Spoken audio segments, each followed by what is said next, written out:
তিন জায়গায় প্রয়োজনে মিথ্যা বলা যায়। কয় জায়গায় মিথ্যা বলতে? তাওরিয়া মানে কথা একটু ঘুরিয়ে বলবেন। এক নাম্বার আপনার ওয়াইফকে খুশি করার জন্য, সে একটু এরকম না বলে একটু কৌশল করে বললে খুশি হবে, ওটা বলা যায়। দুই নাম্বার জীবন মরণের ব্যাপার, জান বাঁচানোর জন্য একটু কৌশল করে ঘুরিয়ে বললেন, এটা জায়েজ। তিন নাম্বার দুইজন ঝগড়া লাগছে, তাদেরকে মিলিয়ে দেওয়ার জন্য কৌশল করে একটু মিথ্যা বলা, ঘুরিয়ে বলা জায়েজ।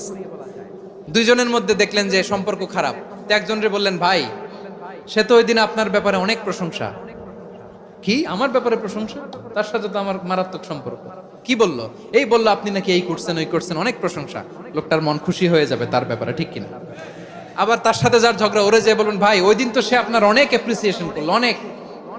সে তো অবাক, কি রে বলে কি আমার?